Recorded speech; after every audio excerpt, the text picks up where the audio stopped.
nothing changes.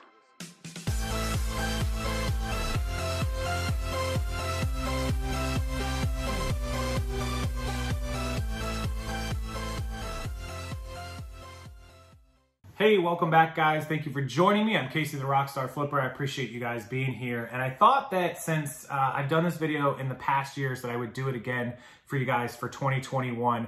And it's 10 myths, 10 misinformation that I see all the time, especially from new sellers, of course, that you should know as a seller, regardless of the platforms you use in 2021. So 10 of the biggest myths and pieces of misinformation that I see non-stop that make me want to scream in 2021.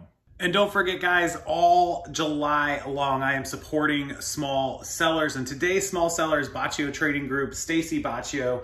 Amazing seller, ridiculously awesome, supporter of this channel. I'm gonna link that store down below. If you could go follow Stacy's eBay store, Baccio Trading, follow her store, click on it, browse, and if you could buy something, help her beat the summer slowdown, that would be fantastic. I would love you guys. I absolutely love their store, and I love them as sellers and people, so please go do that. The link will be right below in the description box. And with that, let's go check out the 10 myths that I can't stand about this business.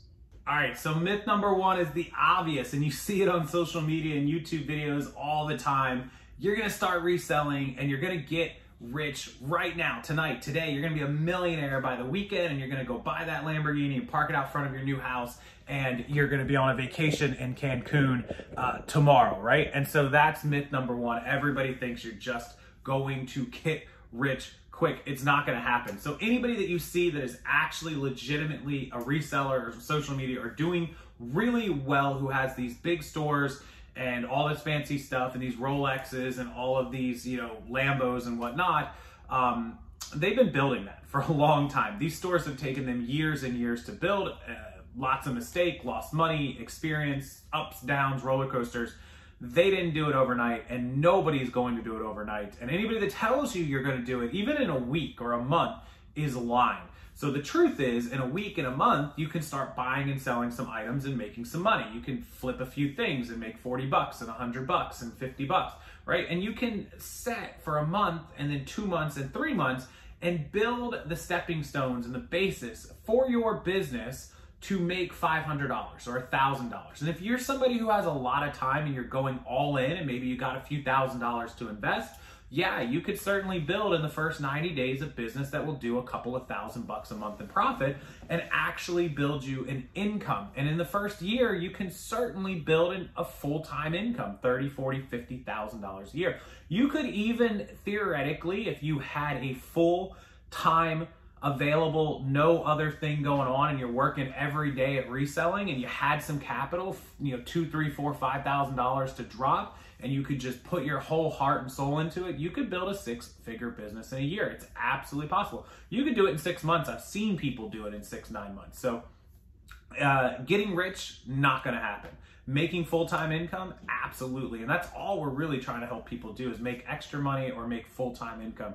You're not gonna get rich overnight. If you want to get rich, you're going to have to do all of the things I said, plus scale up, learn business, buy wholesale, buy in bulk, buy quantities, do something more than just the standard, right? So no get rich quick on this business, guys. I'm sorry to be the Debbie Downer. All right, so we're gonna stay right along that general theme. And number two is, I hear a lot of people scared to start because they don't have a lot of money. They think it takes a lot of money to get started. So if you wanna be that 6-figure seller, you're gonna have to invest in a lot of inventory, but you can build that capital and inventory over time. To get started, I've seen people start with $5, $10, $20, right? However much you feel comfortable starting with is absolutely good enough to get started. Now, if you have stuff around your house that you don't need and you can sell it for a few $100s, and that be your learning experience, your capital building, things like that, then absolutely that's, you know, the best way. Sell stuff that you already have instead of dipping into your own pocket.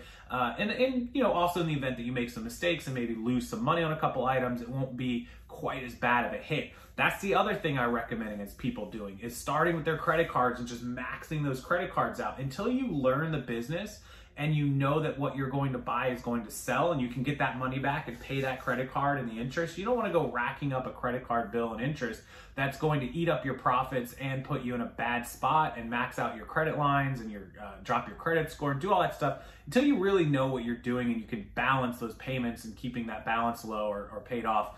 And know what, really what the profits are going to be in your sales and all that stuff. So start with what you know, with what you have, with what money you can afford to play with. And, instead of going out to fancy dinners twice a week and wasting $100, that's $400 a month. Commit to putting $400 into your inventory, or maybe split it, 200 on fancy dinners and 200 on inventory this month, and do what you have to do to start reinvesting and building up that business. It does not take a fortune to get started in reselling. Myth number 2.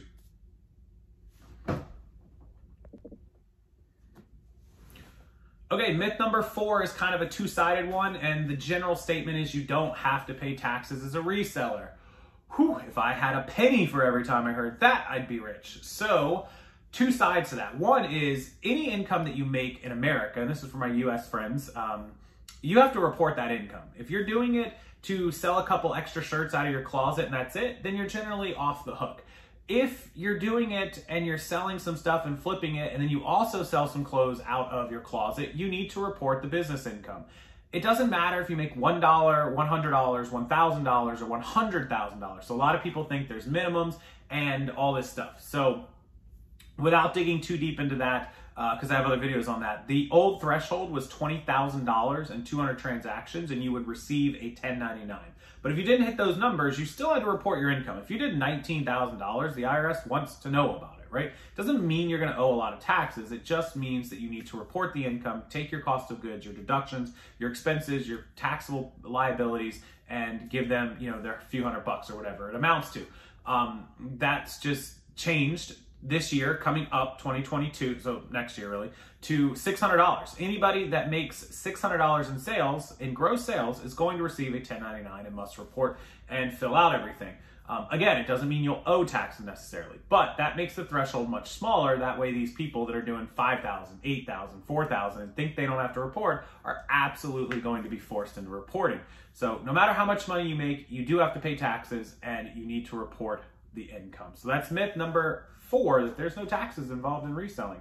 Absolutely there is.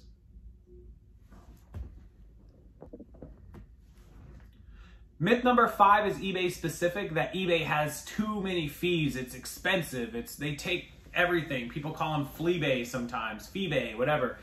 That's just simply false. So when you compare eBay to other platforms, it's actually pretty reasonable and pretty standard. So Poshmark takes 20% of the sale, right? It's more if you're selling really cheapo items, but it's 20%, right?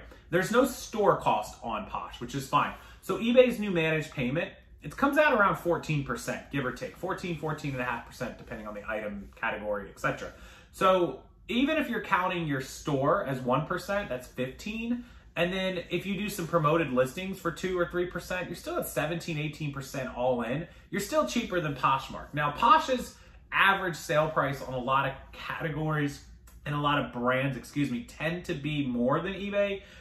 So that kind of washes it. Like if you're paying $1 less an eBay fee, you might be able to sell an item for $1 or $2 more on Posh. So something to keep in mind, but they're pretty similar. And then if you look at something like Amazon, Amazon charges upwards of 10 to 15% on most of its categories, most 12, 14s, 15s. So very, very similar to eBay. And Amazon has a $40 a month store cost for pro sellers, also in the middle of eBay's basic and premium. So pretty similar in the fee structures on the 3 largest reselling sites. So I don't know where people get this extravagant thought process in their head about eBay has the most fees, it's so expensive. It's truly, truly a reasonable platform with a reasonable amount of fees. And I run a Shopify store where we take 10% from the buyer and seller, and 10% is just not a lot. Even at the 20% max, we don't make much. You guys sell, some lots through us and I might make $15 or $20. Now, thankfully, I'm consigning it, so I'm not out anything and there's no big problem. But when you think about 14 or 15% on a platform, it's pretty fair. So myth number 5, that eBay has the most fees, is simply just not true. Ah, yes. Myth number 6, Amazon selling is really hard. It's not, guys. So here's the thing about Amazon. The listing part, the scanning it, the putting it into the system, the pricing it, the getting it up is easier than almost anything. Amazon's got catalogs and pre-filled out item descriptions and item specifics. You don't have to do any of this crap that you have to do on eBay or Posh for the most part. Amazon is super easy. Pricing stuff is really, really easy through Amazon as well. You can look at the actives, you can look at a couple of free apps, you can scan stuff, super easy. Understanding product rankings, yeah, it takes a month or two to really hone in on what you're doing. But once you have it down, pricing stuff, listing stuff, and product rankings and knowing what sell-through rates and stuff are, it just becomes second nature. You know right away when you look at items, like exactly how it's gonna do on eBay or on Amazon, how it's gonna price, how fast it should sell. You learn it, like any other business, really quick. The hard part about Amazon, and Amazon's fee structure and feedback and all that, really clean as well. But the problem with Amazon is the gating and ungating, right? People don't know what they can sell, they're blocked from selling, and so they immediately say it's hard. It's not that it's hard, it's just there's certain rules and certain things that you have to follow, and Amazon is really strict on those. So I can understand why people would correlate that to hard, but it's honestly not hard. It is simply just restrictive, and so that's kind of a different thing. So myth number 6 is that Amazon is hard. It's really not. It's super easy to learn and super easy to sell on. If you're not already selling on it, consider picking up my training package below of videos and guides. It covers all the platforms, including Amazon, A to Z, no pun intended, and how to sell on Amazon from start to finish. Myth number 7, I think I sort of just covered in 6, but we're gonna cover it in 7. It's Poshmark is the easiest app to use, the best app to use, easiest, cleanest. So I will 100% agree that Poshmark is the cleanest, and it's probably the second easiest. I think Amazon's super easy. They're very comparable in ease of use. Now, I don't use stuff like Grailed or Depop or Kittison, so I can't speak on those. I can speak on eBay, I can speak on Shopify, I can speak on Posh, and I can speak on Amazon. So Shopify, pretty easy, but a little bit more detailed. I'd put eBay at the hardest. I know that sounds crazy. Shopify under it, and then Posh, and then Amazon. But Posh and Amazon are real, real close. Shopify's pretty easy, but it's got a couple little nuances that make it a little harder than the other ones. Posh is definitely clean, easy, and set up to be very user-friendly. The problem with Poshmark is there's not a lot of, there's a ton of sellers and not as many buyers as any other site even remotely has, right? And then also there's some weird things like Posh parties and closet cleanouts and sharing that a lot of people don't understand, right? It's super easy once you know what you're doing. We all know what a Posh party is. We all know what to do with it. We all know how to share on Posh. We pretty much should all know how to do closet cleanouts without breaking a sweat.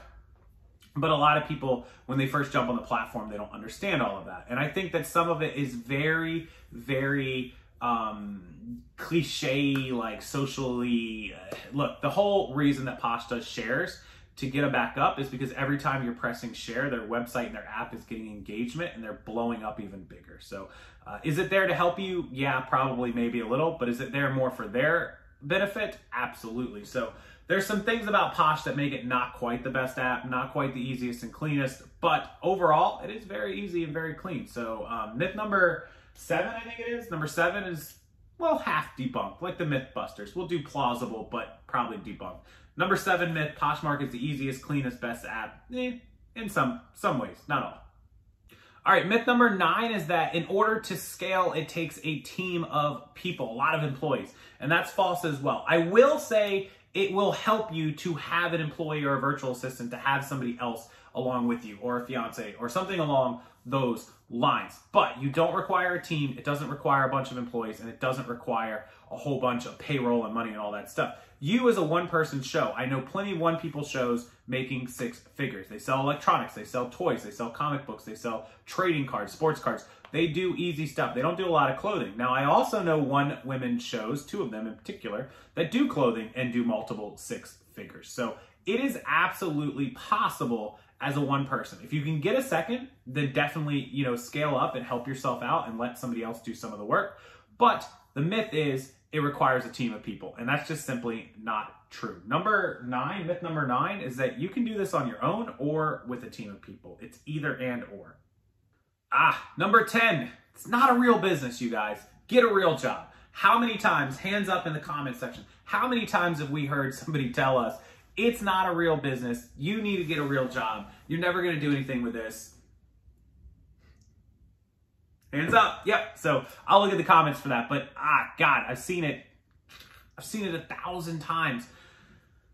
people just don't understand it. They don't get it. They don't realize that reselling is no different than any other business, be it a YouTube or an affiliate sales or a marketing or a real estate agent who's trying to sell something. We're just buying and selling items. It's a little different than what they might be used to or what the norm is. But let me tell you guys that a business is a business is a business. If you're doing something that's generating a profit and an income, it's a job, it's a business. How much you make at that is totally up to you, and that's generally how people are going to judge you, and that's terrible. If you're only making 100, 200, 300 bucks a week and you're not really pulling down a full-time income to support a household, then yeah, you might get judged negatively because people are going to say you need to get a job that's going to pay you a real paycheck. But if you're somebody who's grinding away and you're making six figures and maybe somebody doesn't understand it and they don't know, and all of a sudden one day they come over your house and they see a house, or you pull up in a nice car, you take them to dinner, they're going to be like, wow. And it's sad that in this world, that's generally, you know, people are all from Missouri, the show me state. They have to be shown, they can't be told.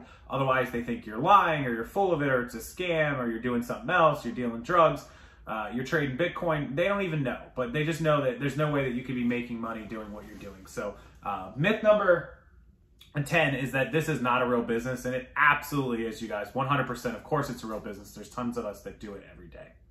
All right, I'm gonna give you guys a bonus one. Number 11 is that resellers can't get benefits or health insurance or anything like that, and that's a real problem. It's expensive, it's a pain in the butt. All false. So I'll just give you guys a quick little bonus rundown. I have full health insurance with vision. I wear contacts and dental, and so does Kate. I pay $210 or $220 a month, somewhere. I think it's like $212 or $214 they take out. They just changed it. And because she's a woman, I'm older than her by a few years, but because she's a woman, women typically, especially childbirthing years, like between 25 and 35, which is where she falls, you pay more money than men. It's just a fact of nature. If you're both in good health and you're both of the same age range, the women will always pay more, almost always, unless, you know, the man has health conditions or diseases or something like that they're going to obviously charge more for. Hers is close to 280, 285, something like that. So I'm paying $215, she's paying $285. So clearly we pay $500 together for private insurance through Cigna. Cigna's been our plan for years. We also have dental and vision through another company that was like an add-on to our Cigna plan, but $500 a month, very affordable, $125 a week for both of us, for two people, or for one, you could get it in the $250, $300 range, depending man, woman, age, you know, all that stuff, health conditions, etc. So very, very affordable. All you literally do is you can go out on the internet, you can look up Blue Cross, Cigna, AmeriHealth, United, Humana, Aflac. You can look up all these, Aetna, you can look up all these different healthcare companies and go on their websites, and you can take a questionnaire where it asks a bunch of your basic information. You can call them, get an agent. Freedom Life is another one, and they will give you a quote, just like a car insurance quote. They'll ask you, what kind of deductible do you want? Do you want a $1,000, a $2,000, a $3,000 deductible? Do you want maximum out of pocket to be $1,000 or $2,000 or $3,000 or $4,000? That means the most you'll ever spend. Do you want your hospital visits, if you have to go to the emergency room, to be $25, $50, or $75?